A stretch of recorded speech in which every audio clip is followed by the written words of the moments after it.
Sir, அனைவருக்கும் வணக்கம். இன்றைக்கு நான் அதேபோல் சுகாதாரத்துறை செயலாளர் அவர்கள், அதேபோல் நம்முடைய சென்னையினுடைய ஸ்பெஷல் ஆஃபீஸர் டாக்டர் ராதாகிருஷ்ணன் அவர்கள், சென்னை மாநகராட்சி கமிஷனர் மரியாதைக்குரிய பிரகாஷ் அவர்கள், இதில் ஸ்டான்லி டீன் டாக்டர் பாலாஜி எல்லாம் இணைந்து அவங்க ஏற்கனவே காலையிலிருந்து சென்னையில் உருவாக்கப்பட்டு கொண்டிருக்கக்கூடிய அந்த ஃபெசிலிட்டியை இன்ஸ்பெக்ட் பண்ணிட்டு இருக்காங்க. அந்த வகையில் இன்றைக்கி சென்னை அரசு ஸ்டான்லி மருத்துவக் கல்லூரி மருத்துவமனை, உங்களுக்கு தெரியும், இந்த வட சென்னையில் ஏற்கனவே நம்ம இந்த கோவிட் எக்ஸ்க்ளூசிவ் கோவிட் மேனேஜ்மெண்ட்டுக்காக ஒரு 500 படுக்கை வசதிகளோடு ஏற்கனவே இந்த மருத்துவமனை பாசிட்டிவ் பேஷண்ட்டை அட்மிட் பண்ணி ஈவன் கோமார்பிடிட்டி பேஷண்ட் எல்லாமே ரொம்ப எஃபெக்டிவாக அவங்க ட்ரீட்மெண்ட் பண்ணி நிறைய டிஸ்சார்ஜ் பண்ணி ரெக்கவரி ரேட், மார்டாலிட்டி ரேட் எல்லாமே ரொம்ப அவங்க ப்ராப்பராக மெயின்டைன் பண்ணுறாங்க. இன் அடிஷன் தட் இப்போ எதிர்வரக்கூடிய சூழலை மனதில் வைத்துக்கொண்டு வரக்கூடிய சவால்களை எல்லாம் உங்களுக்கு தெரியும். இப்போ இன்றைக்குள்ள சேலஞ்சஸ் நான் ஏற்கனவே ப்ரெஸ்ஸில் ப்ரீஃப் பண்ணியிருக்கிறேன். ஏன்னா ஒரு புறம் நம்ம இந்த லாக்டவுனில் பேரலாக கொஞ்சம் ரிலீஸ் அந்த சூழல் ஆகக்கூடிய இந்த ஒரு ஜங்ஷனில் நமக்கு டொமஸ்டிக் ஃப்ளைட்டில் வரக்கூடிய அரைவல் பாசிட்டிவ் ஒரு புறம், அதே போல் ட்ரெயினில் வரக்கூடிய அவங்களுடைய அந்த பாசிட்டிவ் இன்னொரு புறம், அதே போல் த்ரூ இபாஸ் மூலமாக வரக்கூடிய அந்த பாசிட்டிவ், ஏற்கனவே இருக்கக்கூடிய நமக்கு எக்ஸிஸ்டிங் சேலஞ்சஸ். ஸோ இந்த எல்லா சவால்களும் சேர்ந்து இப்போ அந்த பாசிட்டிவனுடைய அந்த எண்ணிக்கை சென்னையில் நம்ம ஏற்கனவே இருக்கக்கூடிய இந்த ஓவர் க்ரௌடிங், பாப்புலேஷன், அந்த மாதிரியான பல விஷயங்கள் தொடர்ந்து ராதாகிருஷ்ணன் சார் உங்களுக்கு ப்ரீஃப் பண்ணிக்கிறாரு. ஸோ இந்த சூழலில் எதிர்வரக்கூடிய சூழலை எல்லாம் நாம் எதிர்கொள்வதற்காக நம்ம பேரலாக மருத்துவமனையில் வசதிகளை ஸ்கேலப் பண்ணிகிட்டே இருக்கோம். அது ஏன்னா மாண்புமிகு முதலமைச்சர் அவர்கள் தமிழ்நாடு முழுக்க அனைத்து மருத்துவக் கல்லூரி மருத்துவமனைகளையும், மாவட்ட தலைமை மருத்துவமனைகளையும், இன்னும் சொல்லப்போனால் இப்போ சில மாவட்டங்களில் இப்போ பெரம்பலூர், அரியலூர், நம்ம கடலூர், அது மாதிரியான மருத்துவமனைகள், இன்னும் நம்ம காஞ்சிபுரம், செங்கல்பட்டு, திருவள்ளூரில் கூட ஹெட் குவார்ட்டர்ஸ் ஹாஸ்பிட்டல் இல்லாமல் தாலுக்கா ஹாஸ்பிட்டல்லையும் நம்ம ஃபெசிலிட்டி இன்க்ரீஸ் பண்ணிட்டு இருக்கோம். ஏன் ஆரம்ப சுகாதார நிலையத்தில் கூட நம்ம 30 பெட்டட் ஹாஸ்பிட்டலில் நம்ம பெட் ஃபெசிலிட்டியையும் ஆக்சிஜன் ஃபெசிலிட்டியையும் நம்ம தொடர்ந்து பண்ணிகிட்டு இருக்கிறோம். ஸோ அந்த வகையில் இங்கே ஸ்டான்லியில் இருக்கக்கூடிய ஒரு ஓல்டு பிளாக்கில் இன் அடிஷன் ஏற்கனவே செயல்பட்டு கொண்டிருக்கக்கூடிய 500 படுக்கைகளோடு சேர்த்து மேலும் ஒரு 400 பெட்டட் வார் ஃபுட்டிங்கில் பொதுப்பணித்துறை செஞ்சுட்டு இருக்கிறாங்க முதலமைச்சருடைய ஆணைக்கிணங்க. ஸோ வார் ஃபுட்டிங் மேனரில் another 400 better is getting ready. Within ஒரு 2-3 days இதில் எல்லாமே ரெடி ஆயிரும். ஸோ மொத்தம் ஸ்டான்லி மருத்துவமனை மட்டும் 900 படுக்கைகளோடு இருக்கும். இந்த 900 படுக்கைகள் பார்த்திங்கன்னா இண்டிவிஜுவல் அவங்களோட பார்ட்டிஷன்ஸ் இருக்குது, அவங்களுக்கு அந்த ஆக்சிஜன் பைப் லைன் இருக்குது. அதே போல் மேன் பவர் எங்கள் டீன் தலைமையில் ஏற்கனவே அவங்க நல்ல டீம் ரொம்ப எஃபெக்டிவாக இங்கே முழு ஈடுபாட்டோடு உள்ளார்ந்த அன்போடு நான் சொல்கிறேன். ஸோ ஏற்கனவே டாக்டர்ஸ்லாம் கண்டினியூஸாக இப்போ கிட்டத்தட்ட பார்த்திங்கன்னா இந்த 100 நாட்களில் அது மாநகராட்சியாக இருந்தாலும் சரி, தூய்மை பணியாளர் இருந்தாலும் சரி, இல்லை நம்ம உயர் அலுவலர்களாக இருந்தாலும் சரி, மருத்துவர் செவிலியர் எல்லாமே கண்டினியூஸாக அவங்க தங்களுடைய பணியை தொடர்ந்து செஞ்சுட்டு இருக்கிறாங்க. ரொம்ப முக்கியமான ஒரு அவங்கள ரொம்ப நம்ம அப்ரிஷியேட் பண்ணக்கூடிய விஷயம். அதோடு சேர்த்து இப்போ பார்த்திங்கன்னா இப்போ இங்கே ஏற்கனவே ரிட்டையர்ட் டீன், இப்போ இதே ஸ்டான்லி மருத்துவமனையில் ஓய்வு பெற்ற டீன் டாக்டர் ஐசக் அவர்கள், அவரோடு இப்போ ஈரோடில் ரொம்ப சக்ஸஸ்ஃபுல்லாக நல்லா பண்ண டெடிகேட் டீம் வாலண்டரி அவங்களாம் வர்றாங்க. ஸோ அவங்களையும் நாங்கள் என்கரேஜ் பண்ணி ஸோ அந்த டீம் ஆஃப் டாக்டர்ஸ்லாம் நம்ம போட்டிருக்கிறோம். இன்னும் கூடுதலாக மருத்துவர்கள் மேன் பவர் நியமிப்பதற்கான நடவடிக்கைகள் இருக்கும். ஸோ இப்படி எதிர்வரக்கூடிய சூழல்களை நம்ம எதிர்கொள்வதற்கு தேவையான வசதிகளை அரசு செஞ்சிட்ருக்கு. இப்போ ஏற்கனவே சொன்னது போல் இது நம்ம it is for IP patient. So OP பொறுத்த வரைக்கும் உங்களுக்கு தெரியும், ஏற்கனவே நம்ம 4 இடத்துல ஸ்க்ரீனிங் இருந்தது. இப்போ இன்க்ளூடிங் கார்பரேஷனும் நம்மளும் ஹெல்த் சுகாதாரத்துறையும் சேர்ந்து 10 இடத்துல ஸ்க்ரீனிங் பண்ணுறோம். ஸோ அதனால் அந்த பேஷண்ட்டுடைய வெயிட்டிங் இல்லாமல் நிலை இருக்குது. நமக்கு பாசிட்டிவ் வர்றப்ப உடனே அவங்கள 10 இடங்கள்லையும் தனியாக ஐஏஎஸ் போட்டு கார்பரேஷனோட இணைந்து பிரித்து அவங்கள ஒவ்வொரு மருத்துவமனையிலையும் நம்ம கரெக்டாக அவங்களுக்கு அலாட்மெண்ட் போட்டு அந்த வேகன்சி பொசிஷன் எங்களுக்கு இன்டர்னல் அந்த வேகன்சி பொசிஷன் வச்சு அவங்களுக்கு கரெக்டாக நாங்கள் ஸ்க்ரீன் பண்ணிகிட்டு இருக்கிறோம். ஸோ அதனால் தொடர்ந்து அரசு தேவையான அத்துணை வசதிகளையும் செய்து கொண்டிருக்கிறது. எங்களுடைய அன்பான வேண்டுகோள் இப்போ பப்ளிக் டிரான்ஸ்போர்ட், நேற்றே நான் சொன்னேன், இப்போ பப்ளிக் டிரான்ஸ்போர்ட் மூவ் ஆகிறப்ப இப்போ காலையில் நானே பார்த்திங்கன்னா நான் தாம்பரத்துலேருந்து வந்தப்போ எனக்கு இட் ஹஸ் டேக்கன் 1 hour ஆனதுங்க சார். ஸோ அவ்வளோ டிராஃபிக் இருக்கிறப்ப ஆல்மோஸ்ட் எல்லோரும் மாஸ்க் அணிஞ்சிருந்தாங்க. அது ஒரு நல்ல விஷயம். பப்ளிக் டிரான்ஸ்போர்ட்டில் கம்பல்சரியாக மாஸ்க் அணிந்தான் அது ஏற்கனவே ரூல் போட்டிருக்காங்க. பின்னாடி ஏறணும், முன்னாடி இறங்கணும். அது ரொம்ப முக்கியமான விஷயம். மாஸ்க் அணினும் ரொம்ப முக்கியமான விஷயம். சோசியல் டிஸ்டன்சிங் ரொம்ப ரொம்ப முக்கியமான விஷயம். அதோடு சேர்த்து ஏதாவது சாதாரண சிம்டம், ஐஎல்ஐ சிம்டம், ஒரு சாதாரண இருமலோ ஒரு சாதாரண சளியோ காய்ச்சலோ இருந்தால் அவங்க பப்ளிக் டிரான்ஸ்போர்ட் கம்பல்சரி அவங்க பண்ணவே கூடாது. ஸோ அவங்க they have to turn to the there is no stigmaங்க. ஸோ இன்றைக்கி நான் ஏற்கனவே பலமுறை சொல்லிக்கிறேன், கொரோனா அப்படின்றது தான் நமக்கு எதிரி ஒழிய கொரோனா நோயாளி நமக்கு எதிரி கிடையாது. ஸோ அவங்கள நம்ம நல்லா ட்ரீட் பண்ணுறோம். ஸோ அதனால் நோ ஸ்டிக்மா. அவங்க ஐயோ எனக்கு காய்ச்சலா, எனக்கு பாஸ் ஃபார்வர்டு. அது மட்டும் இல்லை, வெளி மாவட்டத்திலேருந்து ஒரு மாவட்டத்துக்குள்ள உள்ள நுழையிறவங்க, வெளி மாநிலத்திலிருந்து ஒரு உள்ள நுழையிறவங்க. ஸோ கண்டெய்ன்மெண்ட் ஜோனில் இவங்க எஃபெக்டிவாக பண்ணிட்டு இருக்கிறப்ப அங்கே யாராக இருக்கிறவங்க நம்மளும் டோர் பை டோர் போகிறோம். ஸோ கார்பரேஷனும் உங்கள்கிட்ட அங்கே பல கலப்பணியாளர் போய் உங்களுக்கு காய்ச்சல் இருக்கான்னு கேட்குறாங்க. ஒருவேளை காய்ச்சல் இருந்தால் அவங்ககிட்ட தேவ் டு கம் ஃபார்வர்டு. இதை தவிர நாங்கள் எங்களுடைய சுகாதாரத்துறை மூலமாக, மருந்து கட்டுப்பாட்டுத்துறை மூலமாக அனைத்து மருந்துகளுக்கும் மிக கடுமையாக நாங்கள் சொல்லிக்கிறோம். எங்கேயுமே செல்ஃப் மெடிக்கேஷன் கூடாதுன்னு சொல்லிக்கிறோம். ஸோ எங்கேயாவது ஒரு சாதாரண காய்ச்சலுக்கோ இல்லை ஏதாவது சாதாரண ஒரு உடல் வலிக்கான பயங்கர பாடி பெயின் இதில் இருக்குது. ஸோ ஹை டெம்பரேச்சர் ஃபீவர் இருக்குது, பாடி பெயின் இருக்குது. ஸ்டார்ட் வித் பாடி பெயினாக இருக்கும், லேசாக அப்புறம் தொண்டை வலிக்கிற மாதிரி இருக்கும். உடனே போய் நம்ம சாதாரண தொண்டை வலி, இது சாதாரண காய்ச்சல். ஏன்னா டெங்குல இதே மாதிரி நாங்கள் பார்த்துருக்குறோம். இதே மாதிரி டெங்குல அந்த லேட்டாக வர்றவங்களே தான் நமக்கு பெரிய சேலஞ்சிங்காக இருக்கும். Very very important point, please carry this message. So டெங்குல ஒரு ஷாக் சிண்ட்ரோம் வந்துகிட்டே இருக்கிறப்ப அந்த வாக்கின் ஷாக்குன்னு சொல்லுவோம். அதே மாதிரி இதில் நம்ம நல்லா இருக்கிற மாதிரி இருக்கும், ஆனால் லங்கில் இன்வால்மெண்ட் இருக்கும். அதனால தான் நாங்கள் தொடர்ந்து சொல்கிறோம், தமிழ்நாடு முழுக்க இன்றைக்கி பாசிட்டிவ் கேஸ் அதிகமாக இருக்காங்க. ஐஎல்ஐயே நாங்கள் ஸ்க்ரீன் பண்ணுறோம். Very important. ஒரு சாதாரண இருமல், சாதாரண காய்ச்சல், சாதாரண உடம்பு வலி, செல்ஃப் மெடிக்கேஷன் கூடாது.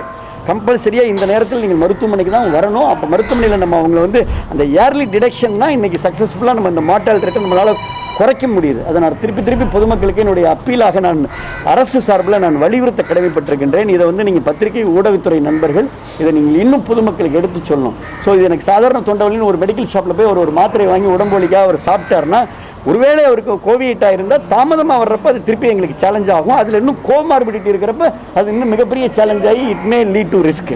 ஸோ அதனால தான் நாங்கள் தொடர்ந்து திருப்பி சொல்கிறோம். ஸோ தொடர்ந்து அரசு வலியுறுத்துவது, வேண்டுகோள் விடுவது, நாங்கள் ரொம்ப சொல்கிறது any ILI you have to turn to the hospital. We are also catching. So அது மாவட்ட நிர்வாகமும் தொடர்ந்து போய் டோர் பை டோர் போய் கேட்ச் பண்ணுறாங்க.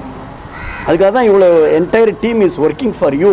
ஸோ ஒவ்வொருத்தருடைய சாதாரண அந்த தொண்டை வலிக்காகவும் அவருடைய அந்த காய்ச்சலுக்காகவும் தான் என்டையர் டீம், ஒட்டுமொத்த அரசாங்கமே போராடி கொண்டிருக்கிறது. ஆக உங்களுடைய ஒத்துழைப்பு, திருப்பி சொல்கிறோம், public participation, people cooperation is must, mandatory, ரொம்ப முக்கியம். ஸோ அதை நீங்கள் வழங்குகின்ற பொழுது தான் நம்ம எல்லாரும் இணைஞ்சு இதிலேருந்து ஓவர் கம் பண்ணி வர முடியும் அப்படின்றது கருத்து. Regarding Chennai secretary CRA brief, commissioner also ஏற்கனவே கமிஷனர் இன் டீட்டெயில் கார்த்தால பேசியிருக்காருங்க. அதோட further same thing I don't want to repeat. Only one point ரிப்பீட்டடாக ஆனரபிள் சீஃப் மினிஸ்டர் சொல்கிறது எல்லாமே இந்த மாஸ்க்கை மீண்டுங்க இப்போது வேக்சினோ சப்போர்ட்டிவ் மெடிசன் இருக்க நிலை, வேக்சின் இல்லாத நிலையில் சப்போர்ட்டிவ் மெடிசன் இருக்கும்போது மாஸ்க்கை தயவுசெய்து போட்டுக்கோங்க. சென்னையை பொறுத்தவரை எங்களோட சேலஞ்சை மீண்டும் சொல்லுவாங்க. ராயபுரம் மற்றும் இந்த தொண்டையார்பேட் போன்ற டிவிஷன்ஸில், ஜோன்ஸில் அவங்க நம்மளோட national institute of epidemiology, ICMR, எல்லா பொது சுகாதார வல்லுநர்களும் அதில் ஏப்ரல் முதல்லேருந்தே தொடர்ந்து வரதுனால அந்தந்த தெருவில் வீடு தேடி சென்று நீங்கள் தோண்டி எடுத்து நம்மளோட அவாய்ட் பண்ணுறவங்களையும் எடுத்து அந்த சிம்டம் இல்லாதவங்க, சிம்டமோட இருக்கிறவங்கள மட்டும் இல்லாமல் தேடி எடுத்து கொஞ்சம் ரூட் அவுட் பண்ணுறதுக்கு அதே ஒரே வழிங்கிறதுனால தான் இந்த ஃபோக்கஸ் டெஸ்டிங் பண்ணுறோம்.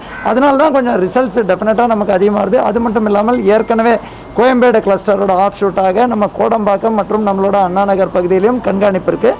அதே மாதிரி நம்ம முதலமைச்சர் சொல்ல மாதிரி அனைத்து ஸ்லம்ஸு அந்த 1279 ஆல்மோஸ்ட் 2000 நீங்கள் அன்ஆத்தரைஸ்டு ஸ்லம்ஸு, அந்த மாதிரி இன்ஃபார்மல் ஸ்லம் செட்டில்மெண்ட் பார்த்தா அதுலேயும் தனி கவனம்.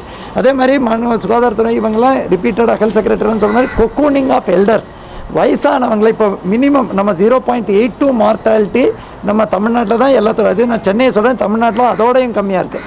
ஆனால் அதையும் வரக்கூடாதுங்கிற எண்ணத்தில் தான் இந்த எல்டர்லி பீப்புளை நம்ம டெஸ்ட் பண்ணி 1.5 லட்சம் பேரை நம்ம சர்வே பண்ணி கார்பரேஷனில் ட்ரீட்மெண்ட் எடுக்கிறவங்களையும் நம்ம பார்த்துட்ருக்கோம். பொதுமக்கள் இந்த மாதிரி ஒரு நம்பர் வரும்போது இப்போ நீங்கள் தயவுசெய்து பாருங்க, 7851 பீப்புள் ரிலீஸ் ஆகிட்டாங்க. சென்னையில் 6821 பேர் தான் அட்மிட் ஆகிருக்காங்க.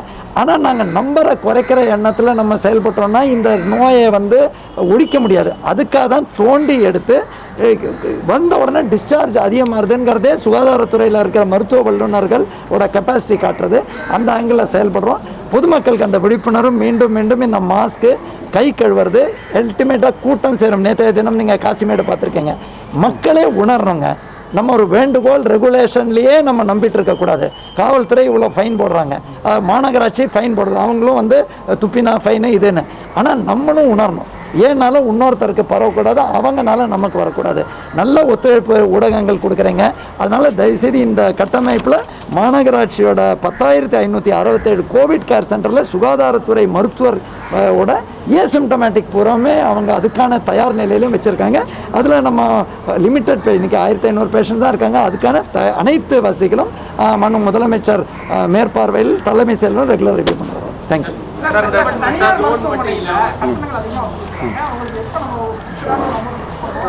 ஒரு நாளில் தனியார் மருத்துவமனையில்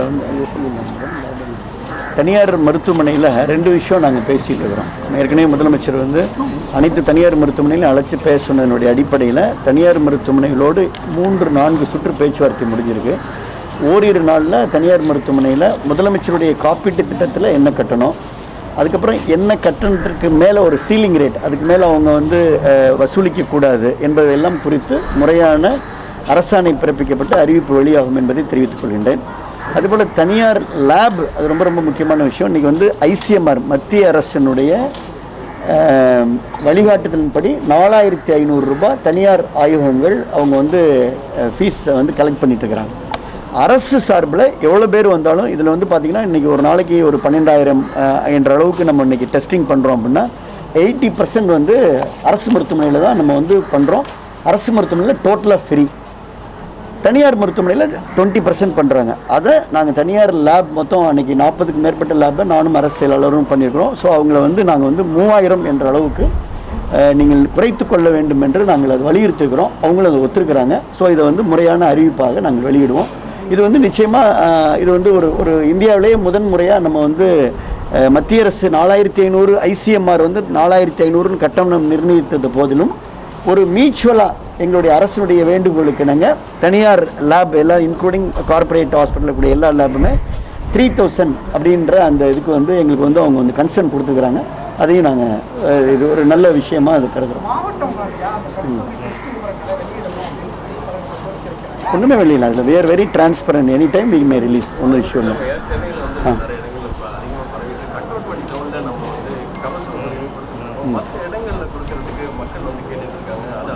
இந்த கபஸ்கர குடிநீர் வந்துங்க உங்களுக்கு தெரியும், ஆயுஷ் மருத்துவத்தினுடைய அந்த அவங்களுடைய பரிந்துரையின் பேரில் கபஸ்கர குடிநீர் வந்து இது நோய்க்கான மருந்தல்ல. அதே நேரத்தில் it is a immunity booster. தன்னுடைய உடம்பில் நோய் எதிர்ப்பு சக்தியை உருவாக்கக்கூடிய விஷயம் அப்படின்றத நம்ம தெளிவுபடுத்திருக்கிறோம். ஏற்கனவே சென்னை மாநகராட்சி கமிஷனர் வந்து அவங்க எங்களுக்கு டிஓ லெட்டர் கொடுத்து டாம்கால் மூலமாக மொத்தம் வந்து 5,20,000 பாக்கெட்டை வந்து கண்டெய்ன்மெண்ட் ஜோன் உள்ள கொடுத்துக்கிறாங்க. தொடர்ந்து வந்து நானும் அரசியலாளரும் டாம்காலுடைய அந்த ப்ரொடக்ஷன் பண்ணக்கூடிய ஃபேக்ட்ரிக்கு நாங்கள் ஆய்வு மேற்கொண்டோம். அங்கே கம்ப்ளீட்டாக மற்ற பணிகள்லாம் கூட செகண்டரியாக வச்சு அந்த கபஸ்கரனுடைய வந்து ப்ரொடக்ஷன் வந்து வார் ஃபுட்டிங்கில் போயிட்டுருக்கு. அதனால் அது ஒன்றும் தடை இல்லை. அது எவ்வளோ வேணாலும் நம்ம கொடுக்கலாம், ஒன்றும் விஷயம் இல்லை. Thank you sir. இப்போவே ஆரம்பிச்சிட்டோம் சார். பல இடங்களில் இந்த சித்தா சார்ந்த ஒரு மூலிகை வந்து கொடுக்கப்பட்டிருக்கு. இப்போ அந்த கோயம்பேடு பகுதிகளில் எல்லாம் அதிகமாக கொடுத்துருக்காங்க. அதில் வந்து ரெமெடி கிடைக்குதுன்னு சொல்கிறாங்க. இப்போ ராயபுரம் பகுதியிலேயே அதை நீட்டிச்சதாக சொல்கிறாங்க. அது உண்மையாக அது போய்க்கிறதுனால உண்மையிலே ரெமெடி இருக்கா சார்? இல்லை, இது நீங்கள் சொல்லுங்கள். அதாவது ஆனரபிள் மினிஸ்டர் சொன்ன மாதிரி immunity booster and so many other வாங்க சார். இப்போ ஆனரபிள் மினிஸ்டர் சொன்ன மாதிரி இந்த இந்தியன் மெடிசன் ப்ரிப்பரேஷன்ஸ் எல்லாம் வந்து இம்யூனிட்டி வந்து ஸ்ட்ரென்தன் பண்ணுறதுக்கு உண்டான அந்த அடிப்படையில் தான் வந்து அரசாங்க உத்தரவுகள்லாம் போட்டு மத்திய அரசு நமது அரசு எல்லாம் ஆர்டர்ஸ்லாம் போட்டிருக்காங்க. இப்போ ஜோன் 10ல் சேமாத்தம்மன் கோயில் ஸ்ட்ரீட்டில் 5 ஸ்ட்ரீட் இருக்குது. அங்கே வந்து இது லாஸ்ட் வீக் வந்து ஃபுல்லாக 100% அட்மினிஸ்டர் பண்ணோம். அதுக்கப்புறம் அங்கே கேஸஸே வந்து ஒரு கேஸ் அந்த மாதிரி தான் வந்தது. ஒரு கேஸ் 2 கேஸ் வந்தது. அதையும் ஸ்டாம்ப் அவுட் பண்ணிட்டோம். ஸோ அதனை தொடர்ந்து இப்போ ராயபுரத்தில் வந்து இன்டென்சிவாக வந்து ஜோன் 5ல் வந்து கிட்டத்தட்ட 50 ஸ்லம் இருக்குது 5வது மண்டலத்தில். அங்கே வந்து 100% வந்து எல்லா இடத்துக்கும் வந்து கவர் பண்ணுறதுக்கு ஆரம்பித்து ஏகദേശம் அந்த ஒர்க்கு முடிஞ்சிருச்சு. இப்போ ஜோன் 5ல் பார்த்தீங்கன்னா வந்து கேசஸ் இன் தி ஸ்லம்ஸ் வந்து ஆக்சுவலாக ரொம்ப ஸ்டீப்பாக வந்து ரெடியூஸ் ஆகிருக்கு. இப்போ இதுதான் அப்படின்னு சொல்ல சயின்டிஃபிக்காக நம்ம அனலைஸ் பண்ணாமல் சொல்ல முடியாது. பட் இது ஒரு பாசிட்டிவ் எஃபெக்ட் இருக்குங்கிறது தான் சொல்லணும். ப்ளஸ் கண்டெய்ன்மெண்ட் ஜோனில் வந்து நம்ம கிட்டத்தட்ட 900 கண்டெய்ன்மெண்ட் ஜோனுக்கு மேலே ரிலீஸ் பண்ணிட்டோம். ஏன் ரிலீஸ் பண்ணோம்னா 14 நாளாக அங்கே கேஸே கிடையாது. அதனால தான் ரிலீஸ் பண்ணுறோம். இந்த மாதிரி வேரியஸ் ஸ்ட்ராட்டஜிஸ் தான் நிறைய சக்ஸஸ் கொடுத்துட்ருக்கு. இதுதான் ரீசன்னு சொல்ல முடியாது, மல்டிபிள் ரீசன்ஸ் தான் காரணம். That might also be a reason, but அதெல்லாம் சயின்டிஃபிக் அனலைஸ் பண்ணி தான் வந்து சொல்ல முடியும். சார் இப்போ ரொம்ப முக்கியமான விஷயம் சார், இப்போ பத்திரிகை ஊடகத்துறை நண்பர்களுக்கு இப்போ நீங்கள் பொதுவாக வந்து சொன்னீங்க ஸ்டான்லி மருத்துவமனையில் வந்து, ஏன்னா இப்போ ஸ்டான்லி மருத்துவமனையில் இருக்கிறோம், ஸ்டான்லி மருத்துவமனையில் ஏற்கனவே இங்கே வந்து மருத்துவர்களுக்கு வந்து பாசிட்டிவ் வந்தது அப்படின்னு நீங்கள் ஒரு செய்தி வெளியிட்டீங்க. மருத்துவர்களுக்கு கொஞ்சம் பாசிட்டிவ் வந்தது, செவிலியர்களுக்கும் பாசிட்டிவ் வந்தது. இதில் இந்த விஷயத்தை நம்ம எப்படி எடுத்துக்கணும் அப்படின்றத நான் உங்களுக்கு சொல்ல விரும்புகிறேன். இப்போ நானாக இருந்தாலும் நீங்கள் இங்கே இருக்கிற ஒவ்வொரு மருத்துவரும் நம்ம வந்து அந்த பாசிட்டிவ் வார்டு விஷயத்தை நம்ம பர்ஃபெக்டாக அந்த பிபி போட்டால் கூட, ப்ராப்பர் ப்ரோட்டோகால் ஃபாலோ பண்ணி டானிங் அண்ட் டாப்பிங் செஞ்சாலும் கூட அதையும் தாண்டி அவங்களுக்கு பாசிட்டிவ் வர்றதுக்கு உண்டான ரிஸ்க் இருக்குது. அந்த ரிஸ்க் இருக்குன்னு தெரிஞ்சும் தான் அந்த மருத்துவர்கள் வந்து ஒரு முழுமையான ஈடுபாட்டோடு சர்வீஸ் அப்படின்ற ஒரு சேவைன்ற மனப்பான்மையோடு அந்த மருத்துவர்கள் வந்து முழுமையாக வந்து மருத்துவர்கள், செவிலியர்கள், சீஃபு, டிஎன்ஏ, பேராமெடிக்கல் டெக்னீஷியன் எல்லாரும் ஒர்க் பண்ணுறாங்க. இப்போ அதில் ஒரு தகவலுக்காக சொல்கிறேன், டாக்டர் ரவி என்னோட இருக்கார். ஏற்கனவே அவர் இப்போ தெரியும், அவர் வந்து மெடிசன் இங்கே வந்து 5th யூனிட்டோட சீஃப், அவர் தான் chief doctor Ravi. And is the nodal officer. அவர் தான் இந்த நம்முடைய இந்த கோவிட் பேஷண்ட்டுக்கான நோடல் ஆஃபீஸர். தொலைக்காட்சியிலலாம் அவர் வந்து ஏற்கனவே பேசியிருக்காருன்னா நிறைய கருத்துக்கள்லாம் அவர் பரிமாறுகிறார். ஈ காட் பாசிட்டிவ்ங்க. ஒரு 20 நாட்களுக்கு முன்னாடி சீஃப் காட் பாசிட்டிவ். பட் இன்றைக்கி பாருங்கள், அந்த மருத்துவர் அவர் பாசிட்டிவ் ஆனாலும் அதுக்கப்புறம் அவரை ஐசோலேட் பண்ணிவிட்டு ட்ரீட்மெண்ட் முடிஞ்சு திருப்பி அவர் நெகட்டிவ் ஆகி சேம் சீஃப் டாக்டர் ரவி வந்து now turn to the duty. திருப்பி வந்து நம்முடைய ஸ்டான்லி அரசு மருத்துவத்தில் தன்னுடைய பணியை தொடர்ந்துருக்கிறார். அதுதான் ரொம்ப முக்கிய விஷயங்க. I want to give a big clap for doctor. So இந்த அளவுக்கு வந்து ரொம்ப ரொம்ப முக்கியமான விஷயம். ஸோ அவர் வந்து தனக்கு பாசிட்டிவ் வந்துருச்சு அப்படின்றக்காக அவர் வந்து வீட்டுக்கு போயிடல. அவர் வந்து அவர் தன்னுடைய ஃபேமிலி கூட போகாமல் அவர் முழுமையாக இருந்து இன்னைக்கு முழுமையாக ட்ரீட் பண்ணி திருப்பி அவர் எக்ஸிட் டெஸ்ட் எடுத்து அவருக்கு நெகட்டிவ் வந்து டாக்டர் ரவி வந்து திருப்பி வந்து இஸ் த ரோல் மாடல். இதே மாதிரி காவல்துறை அதிகாரிகளும் இதே மாதிரி பணிக்கு திரும்பியிருக்கிறாங்க. எங்களுடைய மருத்துவர்களும் இதே மாதிரி பணிக்கு திரும்பியிருக்கிறாங்க.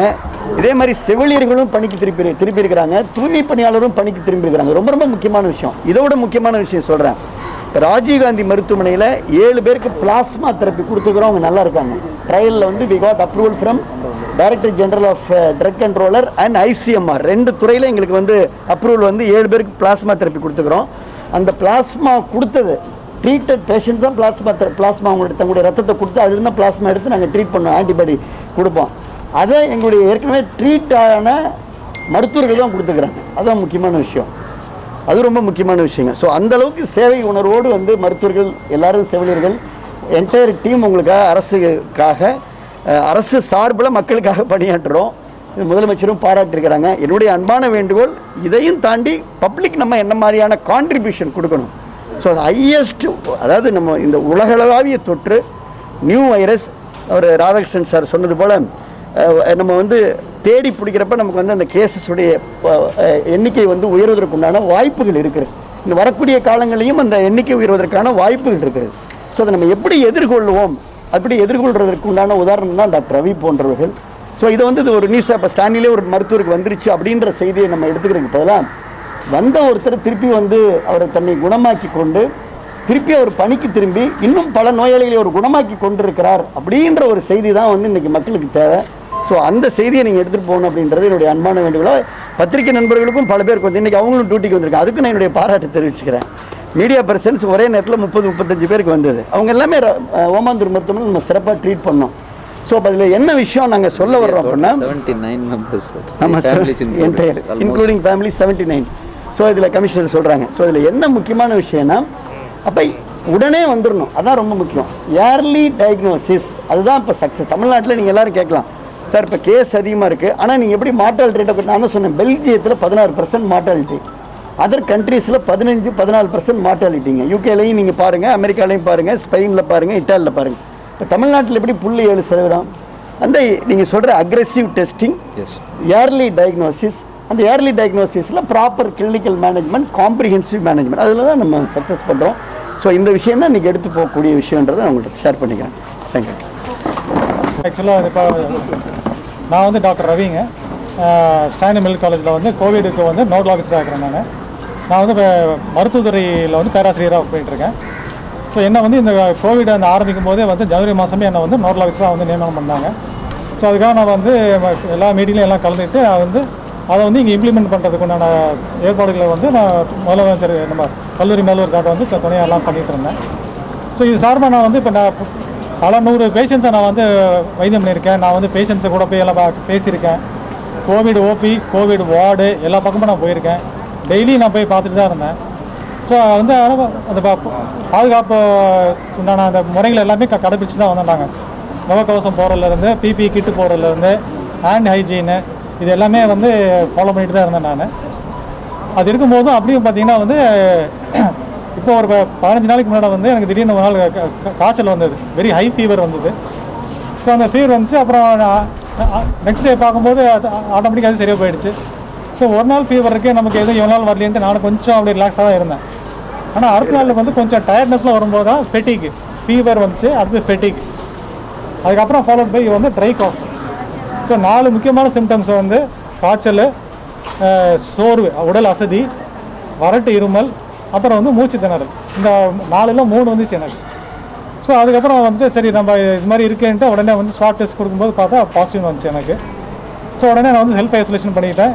இப்போ உடனே வந்து அட்மிட் ஆகிட்டு அந்த என்ன தேவையான எல்லா மருத்துவ பரிசோதனைகள் எல்லாமே பண்ணி பார்த்ததில் வந்து மைல்டு சிம்டம்ஸ் இருந்துச்சுன்னு சொல்லி வந்தது.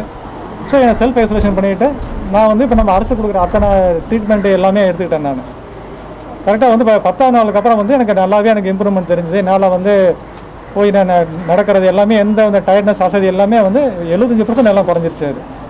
ஸோ என்ன பண்ண திரும்பி 10ஆவது நாள் போகும்போது சரி வேண்டாம் இதுக்கு வெயிட் பண்ணலான்ட்டு 12ஆம் நாள் வந்து திருப்பி டெஸ்ட் கொடுத்தேன். It is games negative. So ஒரு 2 நாள் ரெஸ்ட் எடுத்துகிட்டு திருப்பி நான் வந்து பழையபடியாக வந்து பண்ணிக்க வந்துட்டேன் நான்.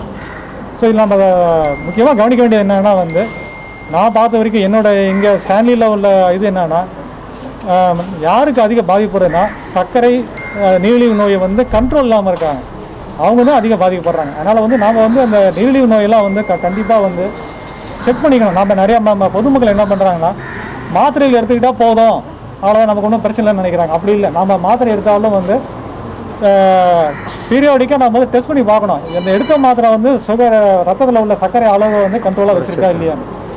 ஸோ நம்ம அதை வந்து நம்ம பார்க்கணும். ஸோ அதை நம்ம கண்ட்ரோலாக வேணும்னா கண்டிப்பாக வந்து இதில் வந்து பயப்பட வேண்டாம், கண்டிப்பாக அழகாக வெளியே வந்துடலாம். கொஞ்சம் அந்த அசதி இருக்கும். அதுக்காக வந்து நம்ம ஆயுஷ் மருத்துவ அமைச்சர் சொன்னார், இந்த ஆயுஷில் வந்து அவங்க கபசுர குடிநீர், அப்புறம் வந்து சில மாத்திரைகள் இது மாதிரிலாம் கொடுக்குறாங்க. இது எல்லாமே வந்து நமக்கு நோய் சக்தியை அதிகப்படுத்தும். ஸோ அந்த அசதியை வந்து நம்ம நல்லாவே குறைஞ்சிடாது. ஸோ நல்லா சத்தான உணவு, உறக்கம் நல்லா இருக்கணும், இது மாதிரிலாம் பண்ணால் கண்டிப்பாக வந்து அழகாக வெளியே வந்துடலாம். இந்த பிரச்சனை எக்ஸ்பீரியன்ஸ்